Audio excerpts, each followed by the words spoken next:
Hi, welcome to group theory classes. Let us prove a theorem.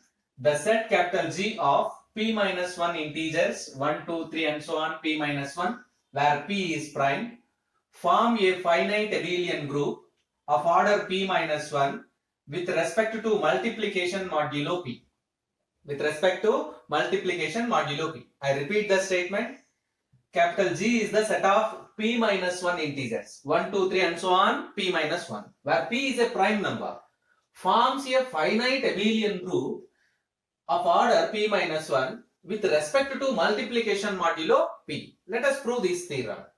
Given that capital G is equals to 1, 2, 3 and so on p minus 1 where p is a prime number, here G contains exactly p minus 1 distinct elements. Observe that. G contains exactly p minus 1 distinct elements. Distinct elements means the elements are different. It means they are not equal to one another. They are not equal to one another. And multiplication modulo p is the operation. Multiplication modulo p is the operation. That is, what is multiplication modulo p? In the previous classes we learned the definition. I repeat here. A into b mod p is equals to r. A multiplication modulo p is equals to r. Simply you read it as a into b mod p is equals to r. A into b mod p is equals to r. What it means? Small r is the remainder when ab is divided by p. Small r is the remainder when the product ab is divisible by p. That is, r is the remainder when the product ab is divided by p. We have to prove that G with respect to multiplication modulo P is an abelian group. Is an abelian group. Let us prove that one by one axioms. The first axiom is closure axiom.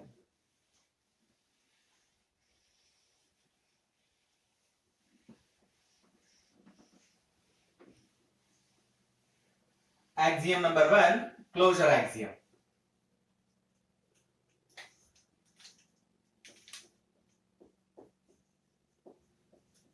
Closure axiom. Let us take any two elements a comma b belongs to capital G. A comma b belongs to capital G. It is very clear both a and b lies between 1 and p minus 1.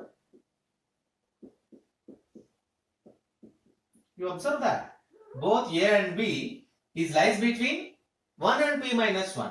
Let us take a comma b belongs to capital G. Then both a and b lies between 1 and p minus 1. Now a into b mod p is equals to the remainder when ab is divided by p. The remainder when AB is divided by p. You observe that in the data p is a prime number. Since p is a prime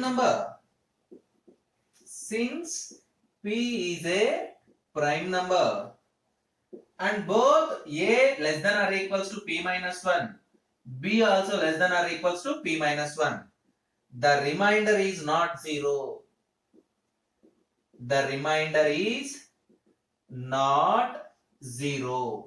This remainder must be not equals to 0. If the remainder is not equals to 0, small r say. If the remainder is, let us take smaller, the remainder is smaller, the remainder is not 0 means then it is very clear 1 less than or equals to r less than or equals to p minus 1. Very clear, r lies between 1 and p minus 1. So which implies as that r belongs to capital G. R belongs to G means a into b modulo p belongs to G.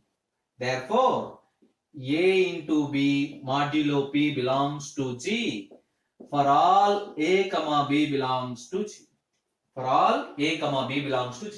This condition shows us G satisfies the closure axiom. Therefore, capital G satisfy the closure axiom. Capital G satisfies the closure axiom with respect to multiplication modulo P. With respect to multiplication modulo P. Again, I explain the closure axiom. Please observe keenly. A comma B belongs to G. Very clear. A and B lies between 1 and P minus 1. Now A into B mod P is equals to A into B mod P is equals to the remainder when AB is divided by P.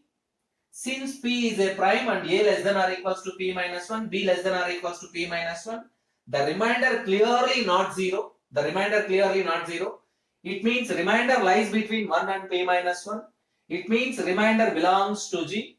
It means A into B mod P belongs to G. Therefore, A into B mod P belongs to G for all A comma B belongs to G. This shows us G satisfies the closure axiom with respect to multiplication modulo P.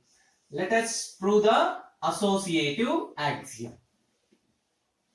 Second axiom is associative axiom. Associative axiom. Associative axiom. Yes, let us take any three elements of the associative. Let us take any three elements of capital G. A comma B comma C belongs to capital G. Now, A into B into C of modulo P is equals to what it means? A into of B into C modulo P is equals to the remainder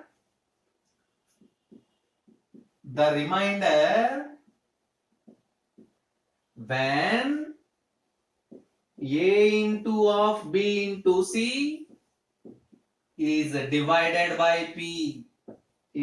by P, which is equals to again the remainder when A into B of into C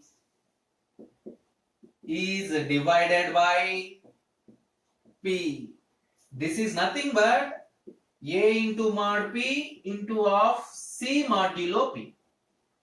Therefore, we conclude that A into B into C modulo P is equals to A into B modulo P into C modulo P. Therefore, we conclude that G satisfy associative axiom. G satisfy associative axiom with respect to multiplication modulo P. This is the second axiom and very simple. Take any three elements A, B, C belongs to G. A into of B into C mod P is equals to the remainder when A into of B into C is divided by P.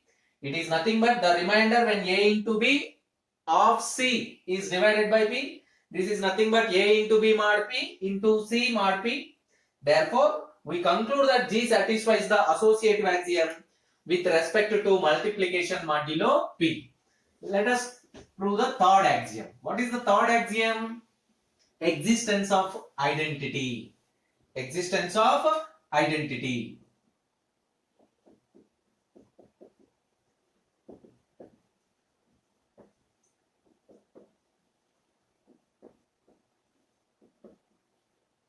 Existence of identity. Yes, let us take existence of identity. Let us take small a belongs to capital G. Clearly, 1 belongs to capital G such that 1 into A modulo P is equals to A into 1 modulo P is equals to A mod P is equals to A mod P.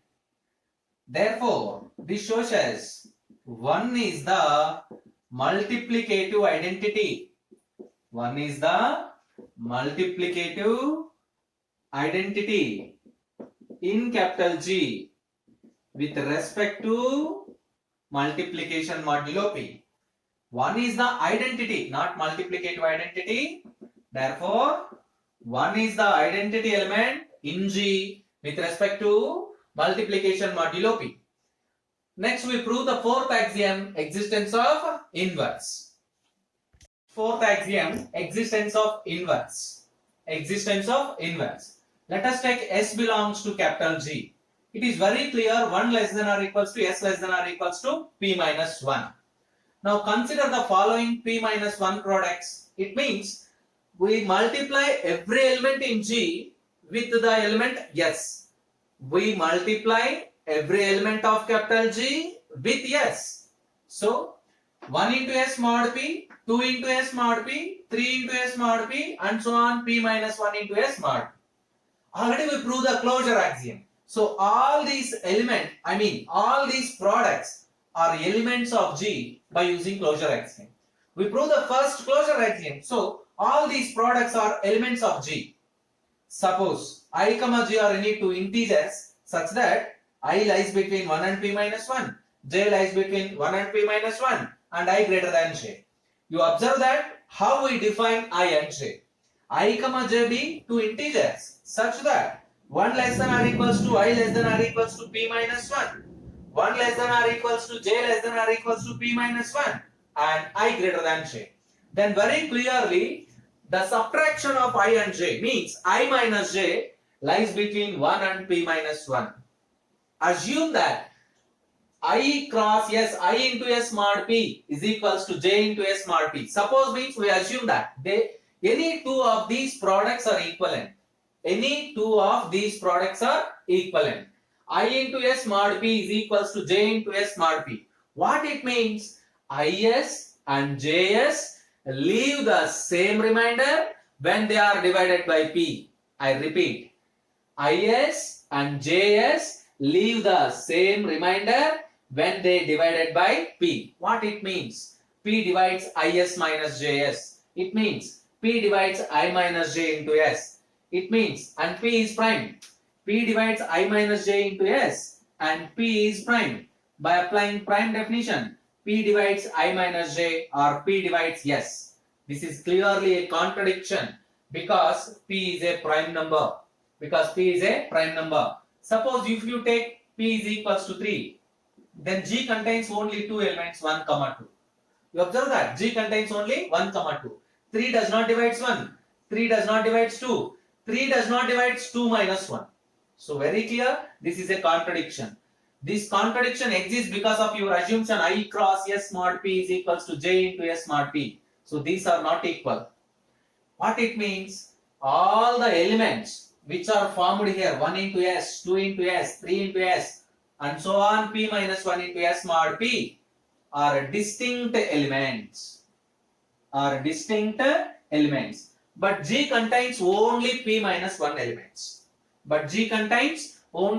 P minus 1 elements. It means all these elements are nothing but 1 and so on P minus 1. But G contains only P minus 1 elements. Therefore, they coincide with 1, 2, 3, and so on P minus 1. One of the element, say S dash cross S mod P is equals to 1. One of the element among these products is S dash cross S mod P must be equivalent to 1. What it means? S dash is inverse of S. This shows us S dash is inverse of S with respect to multiplication modulo P. Now up to here we prove the 4 axioms. Therefore, G with respect to multiplication modulo P is a group. But the question is, you have to show that it is an abelian group. an abelian group. To prove that, we use the last axiom, which is known as commutative axiom. Axiom number 5. Commutative axiom.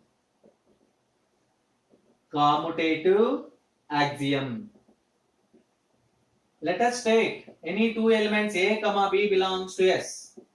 Then A into B mod P is equals to A into B mod P is equals to the remainder when AB is divided by P. AB is divided by P. This is nothing but the remainder when BA is divided by P. BA is divided by P, which shows as B into A mod P. Therefore, A into B mod P is equals to B into A mod P. Therefore, G is commutative. Already we proved that G with respect to multiplication modulo P is a group. Now we prove that it is commutative. Therefore, we conclude that G with respect to multiplication modulo P is a commutative group. This completes the proof. Hence proved. Observe that this is one of the lengthiest theorem. Practice